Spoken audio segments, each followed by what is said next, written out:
Good morning, everyone. Myself, Dr. Suresh Kumar Goyal, Associate Professor, ABST. Last term पर हम stock levels और EOQ हमने पढ़ा।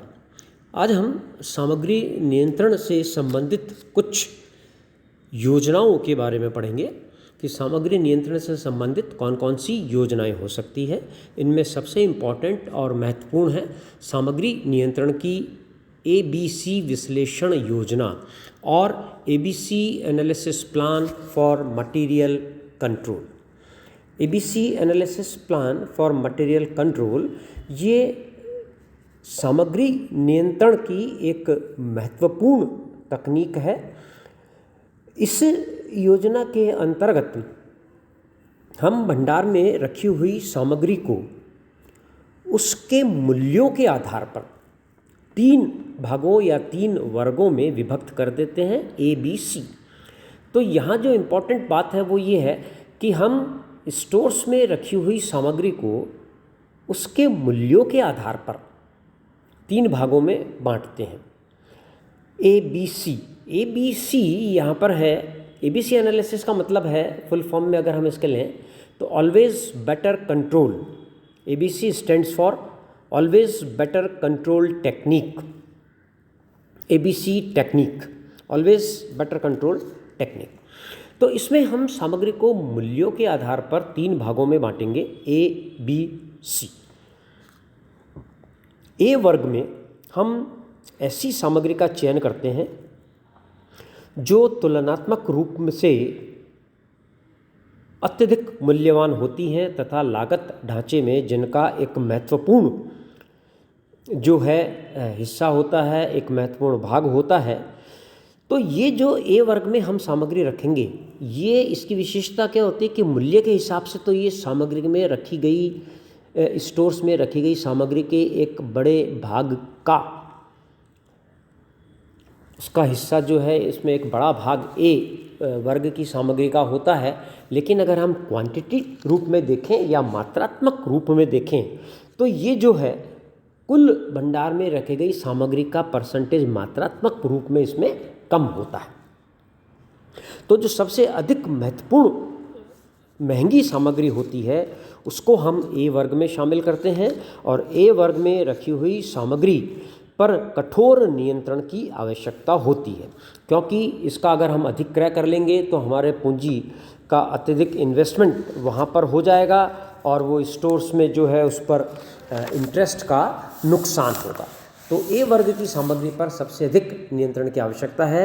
B वर्ग में हम ऐसी सामग्री को शामिल करते हैं जो कंपैरेटिवली A वर्ग के कंपैरेटिव में कम मूल्य की होती है और C वर्ग में हम सबसे कम मूल्य की सामग्री को शामिल करते हैं। जो भंडार में हमारे सामग्री रखी गई है वो मूल्य के रूप में अगर हम देखें तो सबसे कम मूल्य की होती है, या स्टोर्स में रखी गई टोटल सामग्री का कम percentage in term of price या अमाउंट वो प्रतिनिधित्व करता है। लेकिन मात्रात्मक रूप में अगर हम देखें तो वो स्टोर में रखी गई सामग्री की कुल मात्रा का काफ़ी अधिक मात्रा का प्रतिनिधित्व करता है। तो B भाग में जो हम सामग्री रखते हैं वो A वर्ग की सामग्री की तुलना में कम महंगी होती है, लेकिन C वर्ग की सामग्री की तुलना में अधिक मूल्य की होती है। इस पर कंपैरेटिवली बहुत अधिक नियंत्रण की आवश्यकता नहीं होती, इसको क्रय करने में बहुत अधिक पूंजी की आवश्यकता भी नहीं होती। C वर्ग में हम ऐसी सामग्री को रखते हैं जो बहुत कम मूल्य की होती है, इसको हमें एक साथ बहुत अधिक मात्रा में परचेज कर लेना चाहिए ताकि हमारी जो ऑर्डरिंग कॉस्ट है उस ऑर्डरिंग कॉस्ट में बचत हो सके, लेकिन इससे भंडारण लागत बढ़ जाती है। A वर्ग की जो सामग्री है उसको हमें थोड़ी थोड़ी मात्रा में खरीदना चाहिए, क्योंकि उसमें क्या है, अधिक मात्रा में खरीदने पर उसमें जो है कैरिंग कॉस्ट या भंडारण लागत जो है बहुत अधिक हो जाती है। तो वहाँ पर हमें कम मात्रा में उसको खरीदना चाहिए, तो वहाँ ऑर्डरिंग कॉस्ट बढ़ेगी। और C कैटेगरी की जो सामग्री है उसको हमें एक बार में ज़्यादा मात्रा में खरीद लेनी चाहिए, तो यहाँ पर हमारे जो है ऑर्डरिंग कॉस्ट बचत हो जाएगी, लेकिन थोड़ी सी हमारी भंडारण लागत या कैरिंग कॉस्ट यहाँ पर बढ़ जाएगी। हालांकि इनके मूल्यों को अगर हम देखें तो उसके लिए हम कोई हार्ड एंड फास्ट रूल तो नहीं बता सकते, लेकिन सामान्यतया हम ये मानते हैं कि जो A वर्ग में आने वाली सामग्री है वो स्टोर्स में रखी गई कुल सामग्री का मूल्य के हिसाब से 60 से 70% भाग का प्रतिनिधित्व करती है। लेकिन मात्रात्मक रूप में अगर हम देखें क्वांटिटी के रूप में, तो वो स्टोर्स में रखी हुई कुल क्वांटिटी का 10-15% तक का ही प्रतिनिधित्व करती है।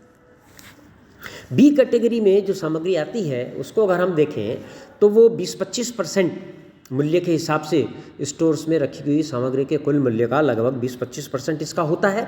और अगर हम मात्रात्मक रूप में इसको देखें तो मात्रात्मक रूप में भी लगभग ये 20-25% के आसपास जो है वो होती है।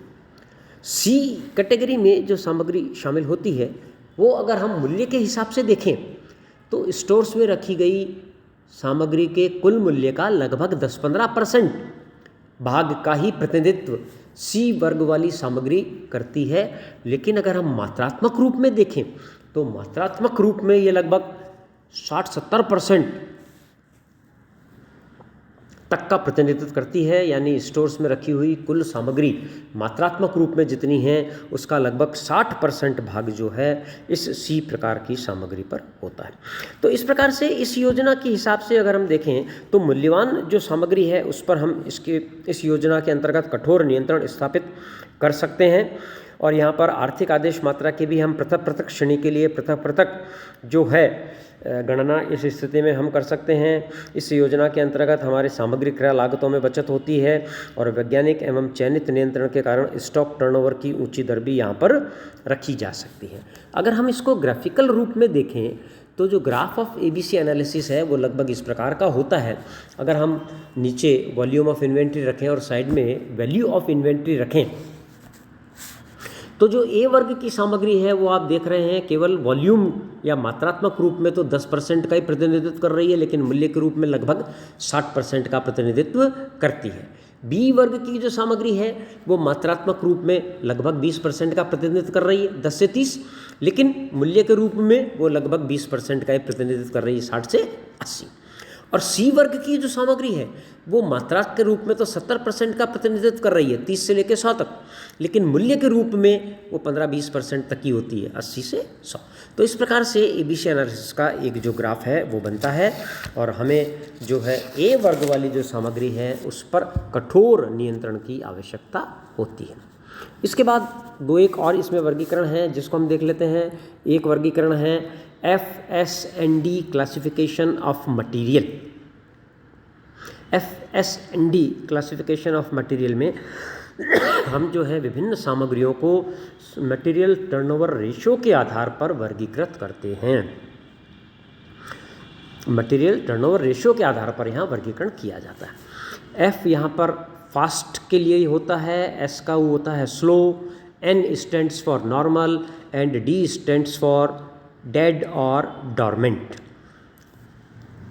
तो ऐसी सामग्री जिसका मटेरियल टर्नओवर बहुत ज़्यादा है, यानी जो बहुत फ्रिक्वेंटली हमारे स्टोर में ख़त्म होती है, हम मंगाते रहते हैं, ख़त्म होते हैं, मंगाते रहते हैं और स्टोर में वो बहुत कम समय के लिए रुकती है, तेज़ी से उसका प्रयोग होता है, तो उसको हम F श्रेणी में रखते हैं। S श्रेणी में हम उस सामग्री को रखते हैं जिसका प्रयोग धीरे धीरे होता है। ऐसी सामग्री को हमें बहुत अधिक मात्रा में स्टॉक नहीं करना चाहिए। N या नॉर्मल जो श्रेणी है उसमें हम ऐसी सामग्री को रखते हैं जिसका टर्नओवर मटेरियल टर्नओवर रेशियो जो है वो नॉर्मल होता है। ये जनरली फास्ट और स्लो वाली सामग्री के मध्य इसका रेशियो होता है। और जो D या डॉर्मेंट है ये ऐसी सामग्री होती है जो निष्क्रिय है, अप्रचलित है, जिसका प्रयोग शायद ही कभी हो, बहुत कम जिसका प्रयोग होता है। इस प्रकार की सामग्री पर नियंत्रण की आवश्यकता नहीं होती, परंतु D प्रकार की सामग्री पर F एवं S की अपेक्षा अधिक नियंत्रण की आवश्यकता होती है, क्योंकि इसकी मात्रा हमें अधिक नहीं रखनी चाहिए। इसी प्रकार से एक क्लासिफिकेशन होता है वेड क्लासिफिकेशन ऑफ स्पेयर पार्ट्स, पुर्जों का वेड वर्गीकरण। यहाँ वेड जो है V, E और D, V stands for vital, E stands for essential और D स्टैंड्स फॉर डिज़ायरेबल। यह वर्गीकरण मशीन के पुर्जों के भंडारण में एक महत्वपूर्ण रोल अदा करता है। आपके जो मशीन के काम में आने वाले पुर्जे हैं उन पुर्जों को हम इन 3 भागों में बांटते हैं। वाइटल ये इसमें हम उस श्रेणी के पुर्जों को रखते हैं जिसके बिना उत्पादन संभव ही नहीं है।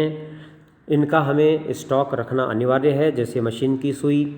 ई या एसेंशियल में हम उन पुर्जों को रखते हैं जिसके बिना उत्पादन संभव तो है, परंतु जिनके न होने पर उत्पादन क्षमता प्रभावित हो सकती है, जैसे मशीन का तेल आदि। और डी या डिज़ायरेबल, इसमें हम उत्पादन पर विशेष प्रभाव नहीं पड़ता, परंतु मशीन व श्रमिकों की सुरक्षा व मशीन की दीर्घकालीन क्षमता बनाए रखने के लिए इसकी आवश्यकता होती है, जैसे मशीन का कवर आदि।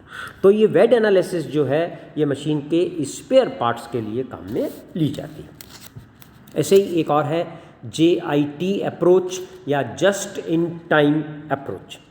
इस विचारधारा का संबंध जो है वो क्रिया आधारित नियंत्रण से है। क्रिया आधारित नियंत्रण की विचारधारा में सभी क्रियाओं का अवलोकन इस आधार पर किया जाता है कि वह क्रिया उत्पादन का मूल्य बढ़ाती है अथवा नहीं। जैसे अगर किसी वस्तु पर पॉलिश करने की क्रिया है तो वो वस्तु का मूल्य बढ़ाती है, परंतु उसे स्टॉक में अधिक समय तक रखने से उस वस्तु की उपयोगिता या मूल्य में किसी प्रकार का परिवर्तन नहीं होता या उसमें किसी प्रकार की वृद्धि नहीं होती है, केवल उससे भंडारण लागतें ही बढ़ती है। इस प्रकार भंडारण की ऐसी क्रिया है जिसमें हम लागतें बचा सकते हैं।